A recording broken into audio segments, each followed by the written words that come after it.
Voilà, soyez encore attentifs pour la correction. Je vais prendre le temps pour corriger ça. Ce sera un petit devoir pour demain, mais prenez le temps pour bien corriger ça. On fera une interrogation la semaine prochaine sur ce que vous avez compris jusqu'à maintenant. Alors, je récapitule par rapport à la synthèse que j'avais faite hier. N'hésitez pas à retourner et peut-être la recopier. Donc, j'avais bien mis M en rose, qui était la pente, qui disait que c'était positif, négatif, croissante ou décroissante, et P, l'ordonnée à l'origine, qu'on retrouvait dans mon explication. Donc ici, j'ai repris la même chose. M, je l'ai mis en rose, et P en jaune. M va pouvoir me permettre de dire si c'est croissant, décroissant ou constant.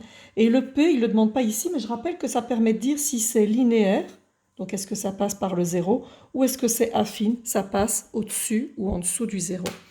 Alors c'est parti, je vois ici que je vais commencer avec toutes les valeurs de M. La valeur de M est moins 3. Ici, c'est 0 puisqu'il n'y a pas de x. Ici, c'est 1 demi qui va avec le x. Ici, c'est moins 2. Ici, c'est 1. Il n'est pas là, mais on sait qu'il est devant. Ici, c'est moins 2.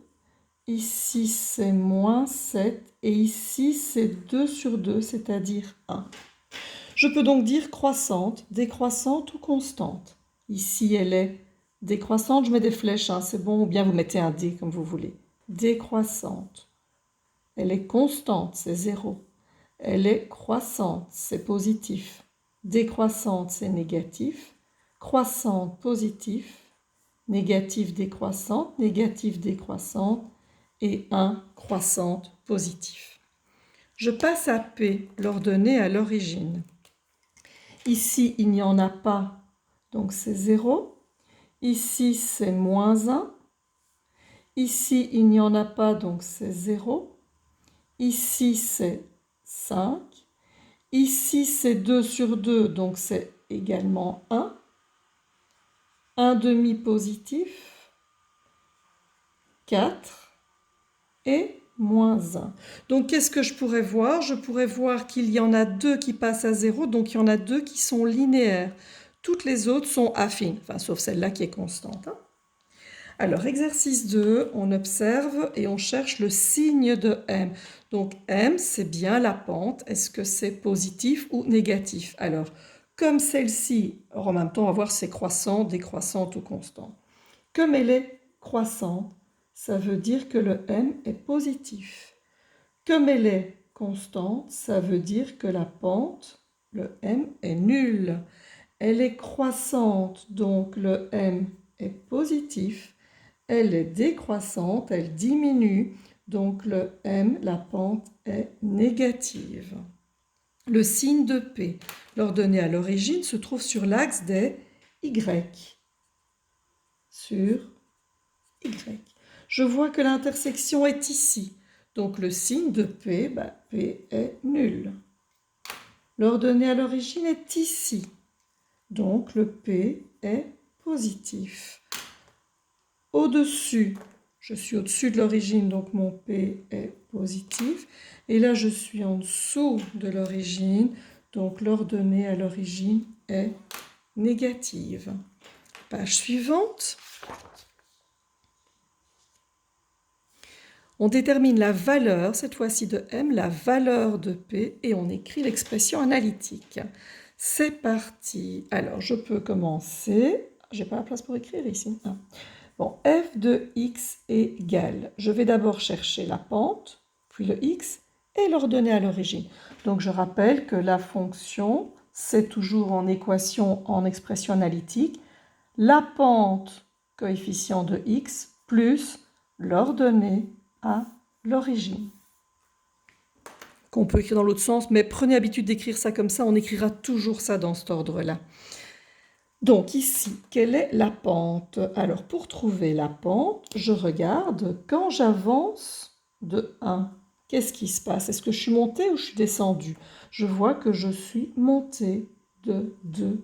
Donc la pente est 2. Et quelle était l'ordonnée à l'origine?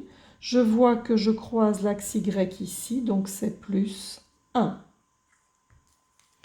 Je prends la suivante, exercice 3. Quelle est la pente? Je vois, alors vous vous mettez où vous voulez, hein. Vous pouvez partir du 4. Bon, partez pas d'un point ici comme ça qui n'est pas dans un croisement. Mais par exemple, si je pars de celui-ci, je regarde que quand j'avance de 1, qu'est-ce qui se passe? Je vois que je suis descendu. Vous voyez, je rattrape la fonction, je suis descendu de 1. Donc la pente est moins 1x. Et l'ordonnée à l'origine sur l'axe Y, le P est 4. Ici, je vois que la pente, je vais me mettre par exemple, ici, vous voyez, c'est pas bien mis, donc ce point-ci, il est bien. Si j'avance de 1, je vois que je suis monté de 1,5. Donc la pente est 1,5x. Et l'ordonnée à l'origine est, P, c'est malin, est 1. Ici, nous avons, je prends un point, moins 1. Quand j'avance de 1, je vois que je descends, mais je ne sais pas exactement de combien. Alors pour observer, ce que je peux me dire, c'est que quand j'avance de 3, je suis descendu de 1. Donc du coup, si j'avançais que de 1, ça veut dire qu'en fait, je suis descendu de 1 tiers pour arriver à 1. Donc j'ai moins 1 tiers de x. L'ordonnée à l'origine, je passe à moins 1, moins 1. Ici, c'est une fonction constante, donc il y a 0x, la pente est 0. Donc on n'est pas obligé de le mettre, on peut directement mettre le nombre. Et quel est le nombre qu'on va mettre? Mais c'est l'ordonnée à l'origine, c'est le 2. Alors, les tableaux de variation. Nous avons x et f de x, c'est une fonction qui monte. X et f de x, c'est une fonction décroissante. X et f de x, c'est une fonction décroissante. X et f de x, c'est une fonction qui monte. Pas beaucoup de place, hein. X et f de x, c'est une fonction croissante.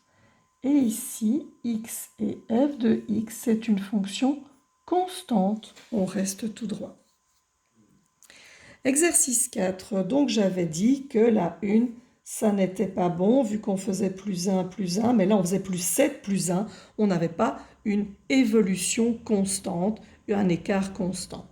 Ici, je vois qu'on fait plus 1, d'accord, et là je fais plus 2, d'accord. Je fais de nouveau plus 1 et je fais de nouveau plus 2.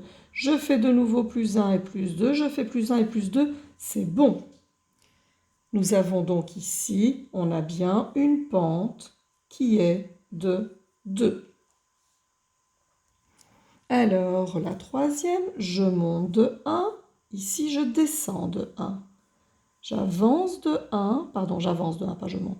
J'avance de 1, je descends de 1, c'est très bien. J'avance de 1, je descends de 2, barre d'af, non, ça n'est pas bon, ça n'est pas une droite, ça n'est pas une fonction du premier degré. Ici, j'avance de 1 vers la droite, je descends de 3. Encore, je descends de 3, je descends de 3 et je descends de 3. C'est bon, nous avons bien une pente qui est une descente de 3, un nombre négatif pour une fonction décroissante. Et vous justifiez votre choix. Les flèches justifient le choix et la pente également. Page suivante. Vous allez faire l'exercice 5 et 6. Alors l'exercice 5, vous complétez le tableau avec les cases vides. Donc de nouveau, hein, vous regardez, j'avance de 1, je suis en acte. Et qu'est-ce qui se passe ici? Et puis vous continuez. Attention que regardez qu'ils font des sauts. Hein. Tombez pas dans les pièges comme moi, de moins 4 à moins 2, de 2 à 4, donc attention. Alors, vous allez calculer la valeur de la pente pour chaque tableau. Pour calculer la valeur, je rappelle que soit vous avez la formule, mais cette formule-ci, on va surtout, là on n'aura pas le choix, l'utiliser dans l'exercice 6. Dans l'exercice 5, la pente, je reviens à l'exercice précédent, il suffit de la trouver en face du plus 1. Donc j'avance de 1, la pente est 2. J'avance de 1, la pente est moins 3. Donc à vous de voir, par exemple ici, j'avance de 1, donc ici vous allez pouvoir trouver la pente. Pour trouver la valeur de l'ordonnée, donc l'ordonnée c'est bien f de x, à l'origine, c'est-à-dire quand le x vaut 0. Donc quand vous aurez x qui vaut 0 ici, peut-être bien là, l'ordonnée à l'origine, c'est le nombre d'en bas. Et vous terminez en écrivant l'expression analytique de la fonction, c'est-à-dire f de x égale la pente x plus l'ordonnée à l'origine. Exercice 6, là, obligé d'utiliser, oui, je ne sais pas pourquoi je l'ai mis là en haut, obligé d'utiliser la formule qu'on avait trouvée dans l'activité hier. Donc vous prenez l'ordonnée du deuxième point, donc l'ordonnée c'est lui, du deuxième point c'est lui, 3 moins. Puis vous prenez l'ordonnée du premier point, moins 4. Moins 4, ben des parenthèses, ou vous mettez plus direct, ça m'est égal. En dessous les abscisses, l'abscisse du deuxième point, 4, moins, l'abscisse du premier point, 2, et vous calculez, et vous laissez en fraction irréductible si c'est le cas. Voilà, bon travail, réécoutez bien, prenez le temps pour être sûr de comprendre. Bon après-midi tout le monde, à demain!